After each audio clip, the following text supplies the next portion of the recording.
ఒక మనిషి చుట్టూ ఎన్ని కథలేంటి, ఒక వ్యక్తికి ఎన్ని అవతారాలేంటి.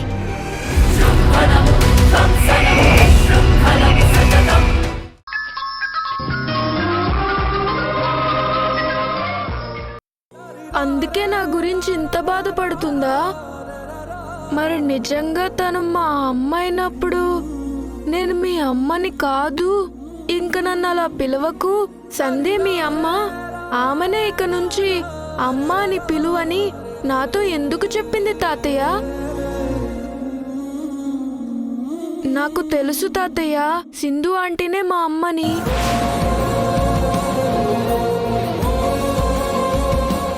అందుకే సింధు ఆంటీని అమ్మలాగా చూస్తున్నాను. కానీ అమ్మే నన్ను తన బిడ్డలా చూడడం లేదు. ఎందుకో మరి. పోనీలే తాతయ్య, నేను మీ అమ్మని కాదని అమ్మ నాతో అబద్ధం చెప్పినా నువ్వైనా నాతో నిజం చెప్పావు, అంతే చాలు.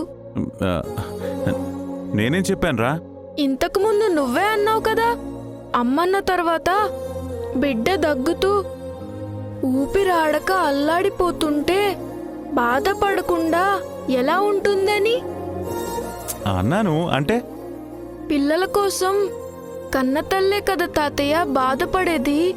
నేనన్నది ఆ ఉద్దేశంతో కాదురా. మరెందుకలా అన్నావు?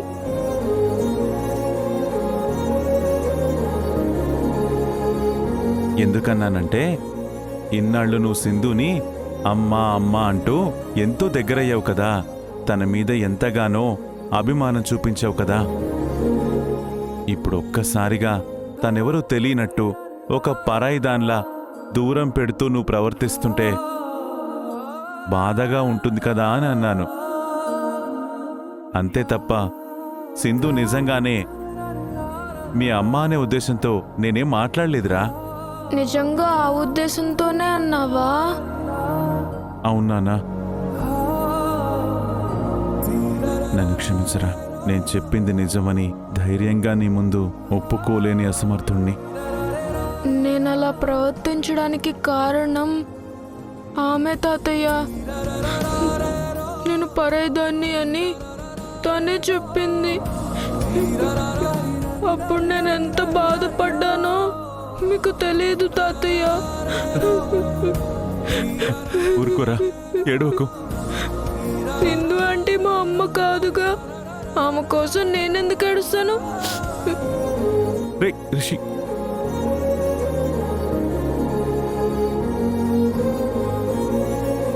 అనవసరంగా చెప్పానా?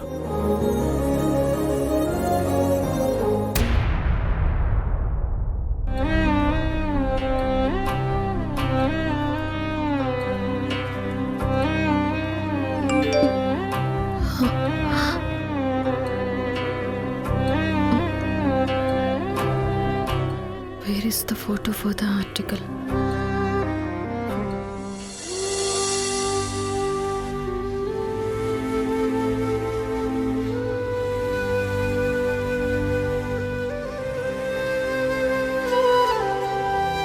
May I come in?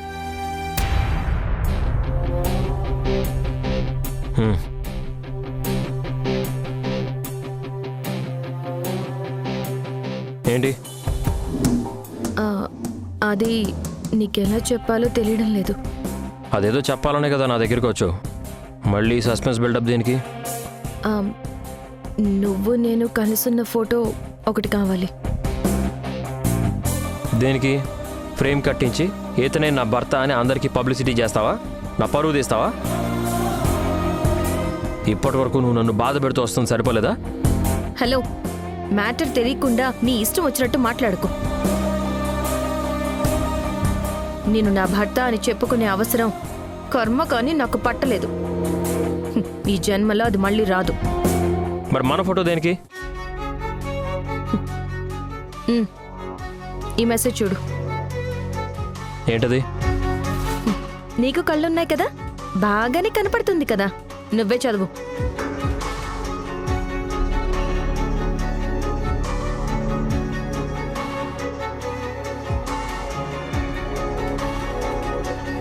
Sunanda madam photo అడుగుతున్నారు, ఏదో ఆర్టికల్ కోసం.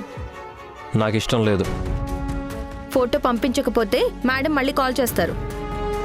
చేస్తే యష్ కుదరదన్నాడని చెప్పు. నాకు లైఫ్లో అయినా సరే, ఫోటోలో అయినా సరే నీతో నేను ఉండాలనుకోవడం లేదు. మనం కలిసి ఉండే ఏ జ్ఞాపకం నా కళ్ళ ముందుకి రావడానికి వీల్లేదు. నేను మాత్రం నీతో ఫోటో దిగాలని, నీతో కలిసి నీ పక్కన ఉండాలని ఉవ్విళ్ళూరుతున్నాను అనుకుంటున్నావా? కల్లో కూడా అలాంటి ఆలోచన గాని అవకాశం గాని రానివ్వను. మన ఫోటో కేవలం ఏదో ఆర్టికల్ కోసం మేడం అడిగితే ఆ విషయం నీకు చెప్పాలని వచ్చానే తప్ప ఇందులో నా పర్సనల్ ఇంట్రెస్ట్ ఏమీ లేదు. నీ గురించి నువ్వేం గొప్పగా ఫీల్ అవ్వకు. క్యారెక్టర్ అనేది ఎదుటి వాళ్ళకు కూడా ఉంటుంది. ఈసారి మేడం ఫోటో గురించి అడిగితే యష్ ఇష్టం లేదన్నాడని చెప్తాను. సార్, మీటింగ్ స్టార్ట్ చేద్దామా? మేడం, మీరు కూడా అటెండ్ అవ్వాలి. సార్, మీరు ఇద్దరూ అటెండ్ అవ్వాలి. ఒకేసారి కొటేషన్స్ అన్ని ఫైనల్ చేశాం. వాటి కోసం డీలర్స్ వచ్చారు. మీరు కూడా చూసి ఓకే చేస్తే క్లియరెన్స్ వస్తుంది.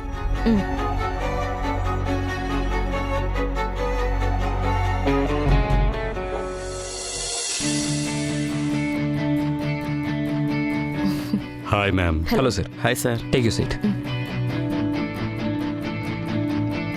సార్, కొటేషన్స్ అన్నీ ఒకసారి చెక్ చేయండి.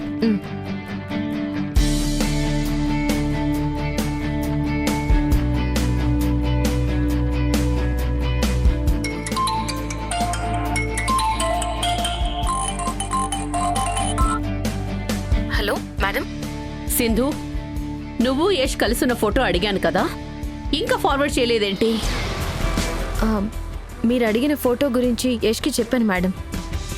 ఇష్టం లేదు, కుదరదు అన్నారు. ఇప్పుడు యష్ నీతోనే ఉన్నాడా? Yes madam. ఒకసారి ఫోన్ యష్కి ఇవ్వు.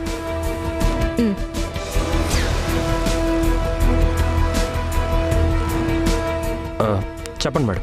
మీ ఇద్దరి ఫోటో ముంబైలో బిజినెస్ మ్యాగజైన్లో ఒక ఆర్టికల్ కోసం అడిగాను. దాంట్లో ఏంటి నీకు ప్రాబ్లం? ఎందుకు ఇష్టం లేదని చెప్తున్నావు? ఆర్టికల్ వస్తే మీ కంపెనీ పబ్లిసిటీని కదా పెరిగేది. వెంటనే నువ్వు సింధు ఫోటో దిగి నాకు ఫార్వర్డ్ చేయండి. ఓకే మేడం, రేపే ఆ ఫోటో మీకు ఫార్వర్డ్ చేస్తాను. నాది రెస్పాన్సిబిలిటీ. Okay, bye.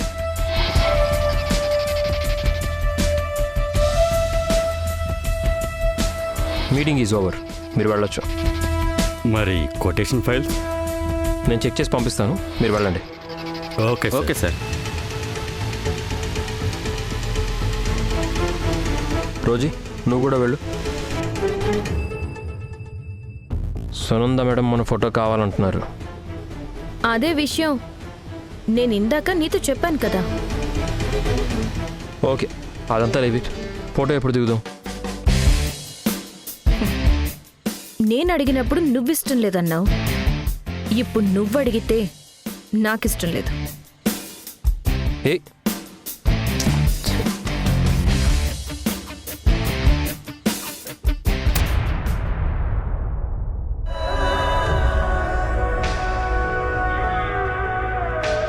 అమ్మా, నిన్ను మర్చిపోలేకపోతున్నాను. ఎప్పుడు నువ్వే గుర్తుకొస్తున్నావు. అమ్మా అని పిలవాలనుంది, కానీ పిలవలేకపోతున్నాను. నువ్వే వద్దన్నావు.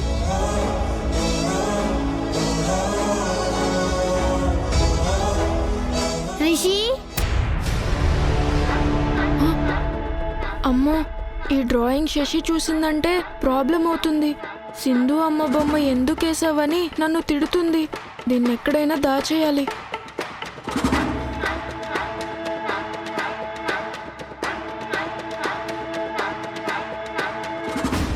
రిషి,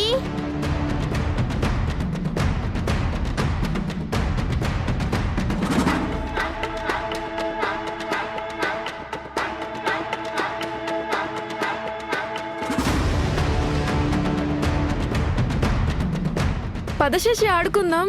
రిషి ఏం చేస్తున్నా రూమ్ లో? ఏం చేయడం లేదు, ఊరికే ఉన్నా. దాని కింద ఏం దాచిపెట్టావు? లేదు, నేనేం దాచిపెట్టలేదు. అబద్ధం చెప్పకు. ఏదో దాచిపెట్టావు, నేను చూస్తాను. ఒకసారి జరుగు. ఆహా ఏం లేదని చెప్తున్నాను కదా, ఆగు. ఆగు, నన్ను చూడని రిషి. ఏం లేదని చెప్తుంటే వినవేంటి? రిషి, ఎందుకు భయపడుతున్నావు? ఏది నన్ను చూడని. శశి శశి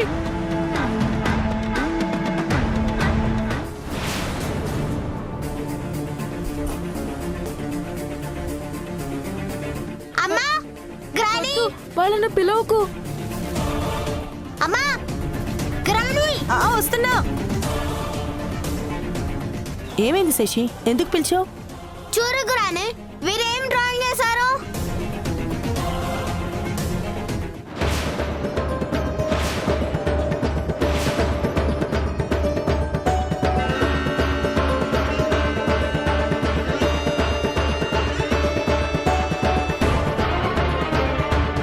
రేయ్, ఏంట్రా ఇది? అంటే నువ్వింకా బిందుని అమ్మగా అనుకుంటా ఉంటావా రిషి? లేదు, నేనేం అలా అనుకోవడం లేదు. అట్ట నువ్వు అనుకోకపోతే దీని బొమ్మ ఎందుకు గేస్తావు? మాట్లాడవేంట్రా? ఊరికే వేశానంతే. ఊరికే ఎందుకు వేస్తావు? నీ మనసులో ఇంకా అమ్మగా అనుకుంటావు కాబట్టి అందుకే గీసుంటావు. నువ్వు మారిపోయావని నిజంగా నమ్మాను కదరా. రిషి, ఈ అమ్మని మోసం చేస్తా ఉండవా?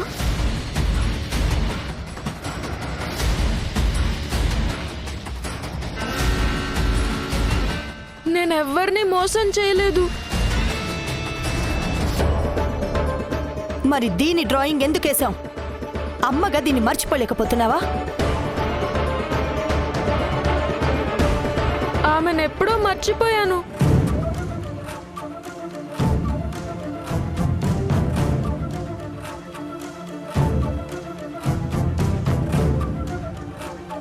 నిజంగా దీన్ని నువ్వు మర్చిపోయి ఉంటే మా కళ్ళ ముందే దీని బొమ్మని చించి ముక్కలు చేయి.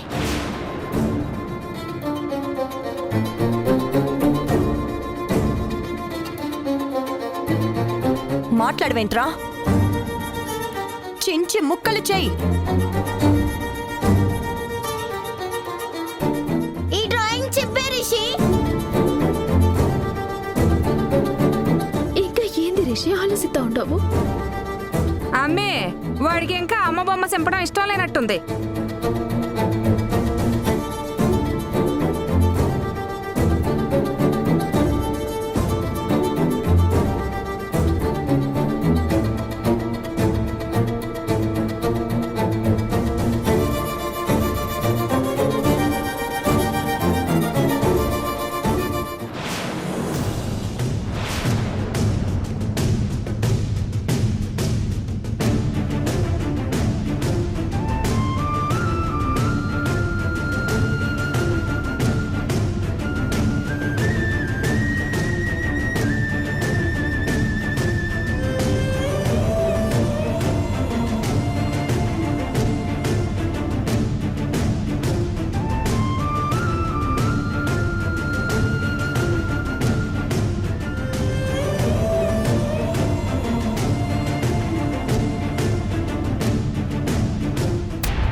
హలో సింధు, చెప్పు గౌతమ్. పిల్లల కిడ్నాప్ కేసులో ఫోన్ నంబర్ దొరికినా అసలు దోషుల్ని ట్రేస్ చేయలేకపోతున్నాం. ఆ నెంబర్ ఉన్న సిమ్ కూడా డెడ్ అయిపోయింది. ఇంకే కేసు పరిస్థితి ఏంటి? నువ్వు వదిలేసినట్టేనా? ఇప్పుడు నేనేమి చెప్పలేను గౌతమ్. అన్ని విధాలుగా ఓడిపోయి ఉన్నాను.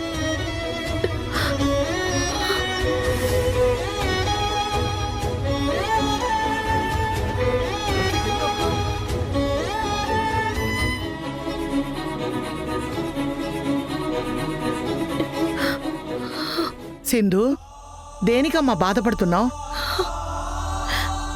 రిషి చింపి ముక్కలు చేసింది బొమ్మని కాదండి, అమ్మ మనసుని. నిజంగా అమ్మను మర్చిపోతే మా కళ్ళ ముందే ఆ బొమ్మను చించి ముక్కలు చేయమని అక్కడున్న వాళ్ళందరూ రిషిని అంత ఒత్తిడి చేస్తూ ఉంటే పాపం చిన్నపిల్లాడు వాడు మాత్రం ఏం చేస్తాడు చెప్పు. నా మీద కోపంతో వాళ్ళు రిషిని ఇబ్బంది పెడుతున్నారు. రిషికి నువ్వంటే ఇష్టమే అమ్మా, కానీ పైకి చెప్పట్లేదు. ఆ విషయం నీకెలా తెలుసాను? నీ డ్రాయింగ్ చెప్పి ముక్కలు చేసేసారు కదా. అవును. వాళ్ళు వెళ్ళిన తర్వాత రిషి ఏం చేశారు తెలుసా? ఏం చేశాడు?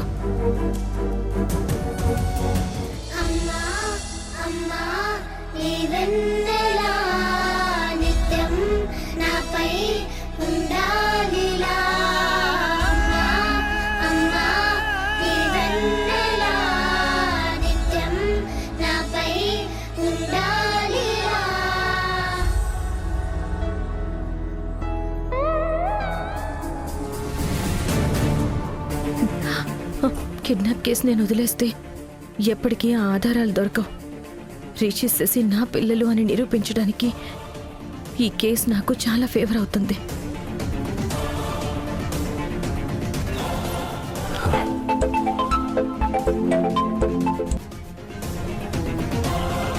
గౌతమ్, ఆ కేసుని నేను వదిలే ప్రసక్తే లేదు. ఏ ఆధారం లేనప్పుడు నిజాన్ని అబద్ధంతోనే బయటికి లాగాలి. నేను చెప్పినట్టు చెయ్యి.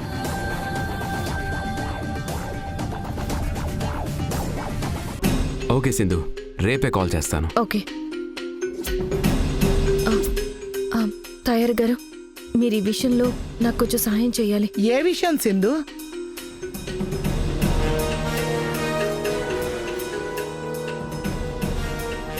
వాళ్ళ బండారం బయటపడుతుంది అంటే నేను ఏదైనా చేస్తాను సింధు.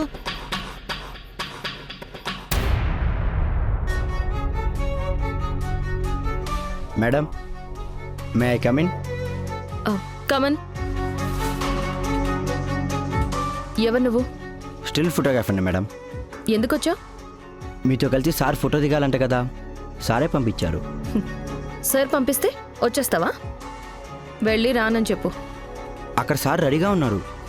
ఉంటే మీరు కూడా రెడీ చేస్తే ఇద్దరిని కలిపి మంచి మంచి స్టిల్స్ ఇస్తాను మేడం.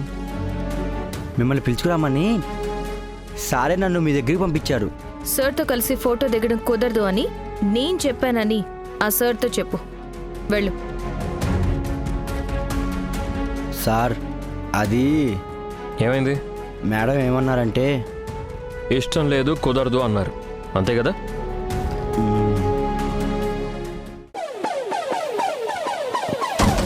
ఏయ్, ఏంటి ఫోటో దిగడానికి రమ్మంటే ఎక్స్ట్రాలు చేస్తున్నావు? నువ్వేగా వద్దన్నావు. ఇష్టం లేదు, కుదరదు అని చాలా ఎక్స్ట్రాలు మాట్లాడావు కదా. మళ్ళీ ఫోటో అంటూ ఈ బిల్డప్ ఎందుకు? ఈ ఫోటో ఓన్లీ బిజినెస్ కోసమేగా. నేను అదేగా చెప్పింది. ఈ ఫోటో నీ కోసం కాదు, నా కోసం కాదు. అందుకే నీతో కలిసి ఫోటో దిగడానికి ఒప్పుకున్నాను. నేను ఒప్పుకోలేదు కదా. నా కంపెనీ చైర్పర్సన్గా నేను, వాట్సాప్ కంపెనీ చైర్మన్గా నువ్వు, ఇద్దరం టైఅప్ అవుతూ ప్రాజెక్ట్ చేస్తున్నామని చెప్పడానికి మాత్రమే ఈ ఫోటో. నీకు ఇష్టం లేకపోతే వదిలే. వాట్సాప్ కంపెనీకే పబ్లిసిటీ లేకుండా పోతుంది. ఏంటి మాట్లాడవు? నువ్వు చెప్తున్నావని కాదు, కేవలం వాస్తవ్ గారి కంపెనీ పబ్లిసిటీ కోసమే నీ పక్కన ఫోటో దిగడానికి ఒప్పుకుంటున్నాను. అంతకు మించి ఇంకేం లేదు. పద. రండి సార్, రండి మేడం. సార్, మేడం, మీ ఇద్దరు సెకండ్ ఇచ్చుకోండి.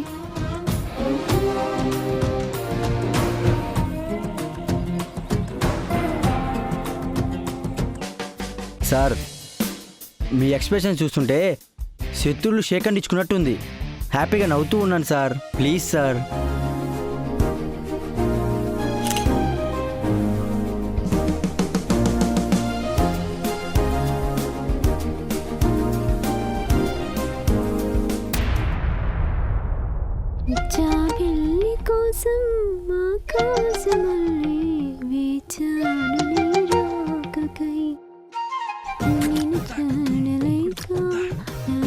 ఏందమ్మే ఇవాళ మంచి జోష్లో ఉండవు?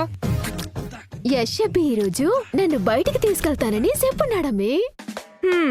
ఓసి పిచ్చిదానా, ఇదిగో చిన్న చిన్న వాటికే ఓ తెగ ఆనందపడిపోతా ఉండో. నువ్వు వెళ్ళాల్సింది యష్తో ఇలా బయటికి కాదమ్మే, యష్ జీవితంలోకి భారీగా వెళ్ళాలా. అప్పుడే కదా నీకు నిజమైన సంతోషం వస్తుంది. ఈరోజు మేం బయటికి వెళ్ళినప్పుడు యష్ అబ్బి మంచి మోడ్లో ఉన్నప్పుడు తనకి ప్రపోజ్ చేస్తాను. నా మనసులో మాట చెప్పేస్తానమ్మి. మాట చెప్పడమే కాదు, యష్ మూడు బాగున్నప్పుడు గట్టిగా కౌగిలించుకుని ఒక ముద్దు కూడా పెట్టేయమ్మే. ఇక నీ నొదలకుండా నీ అంటే తిరుగుతాడు. యష్ని నా వాడిగా ఎట్టా చేసుకోవాలో నాకు బాగా తెలుసు. అబ్బో, నాకు తెలియకుండా నువ్వు మళ్ళీ పిచ్చి పిచ్చి ప్లాన్లు ఏవి ఏమాక. లేనిపోని risk తీసుకుంటావా? అమ్మే, నీ ప్లాన్ వర్కౌట్ అవుతాదంటే నా ప్లాన్ ఎందుకు బయటికి తీస్తాను చెప్పు. అమ్మే, నువ్వు ఇంటికి కోడలు కావాలన్నదే నా ఆశ అమ్మే.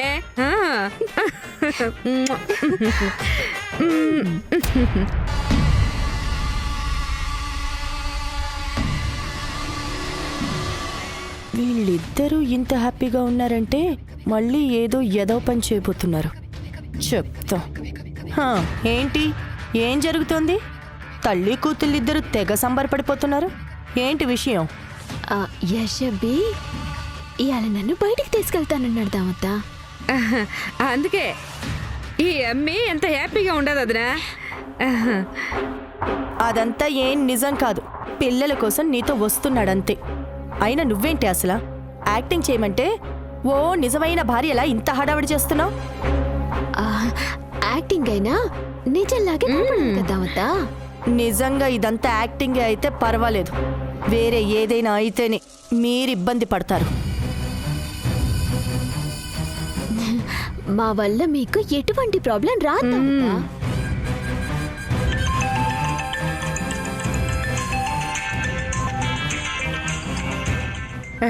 ఆమె సంధ్య, నువ్వు మీ అత్తయ్యతో మాట్లాడుతుండు, నేను ఫోన్ మాట్లాడొస్తాను.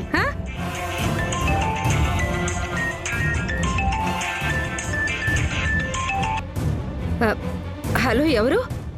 పోలీస్ ఆఫీసర్ని.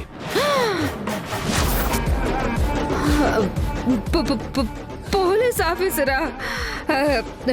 నాకెందుకు ఫోన్ చేశారు? మాకు ఒక కిడ్నాపర్ దొరికాడు. వాడిని ఎంక్వైరీ చేస్తే వాడు మీ పేరే చెప్పాడు. ఒక కిడ్నాప్ కేసులో అన్నిటికీ మీరే కారణం అని తెలిసింది. మిమ్మల్ని ఎంక్వైరీ చేయాలి. మీరు స్టేషన్కి వస్తారా, లేక మా వాళ్ళే వచ్చి మిమ్మల్ని అరెస్ట్ చేసి తీసుకురావాలా? మాట్లాడరేంటి? నేనే వస్తాను సార్. ఏ స్టేషన్కి రావాలి?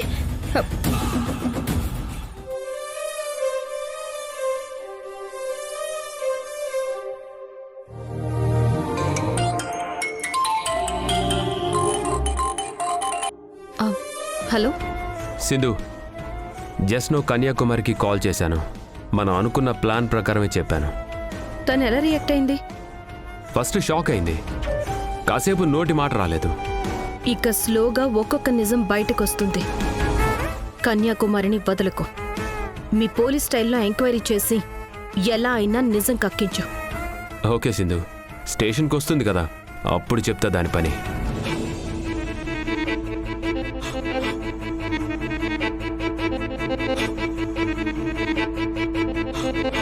కన్యాకుమారి, చెప్తాను నీ సంగతి. మీరింతకు ముందు పోలీస్ స్టేషన్ నుంచి బయటకు వస్తుంటే నేను తాయారు గారు చూసాం. కన్యాకుమారి పోలీస్ స్టేషన్కి వెళ్ళొచ్చిందా? అందరి ముందు ఇలా దొరికేశానండి.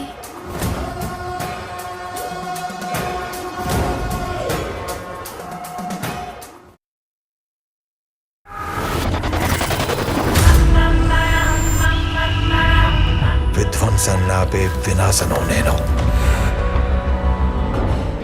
కొంతమంది చూపు మనిషి ఊపిరి ఎప్పుడు ఆగాలో డిసైడ్ చేసే చూపు.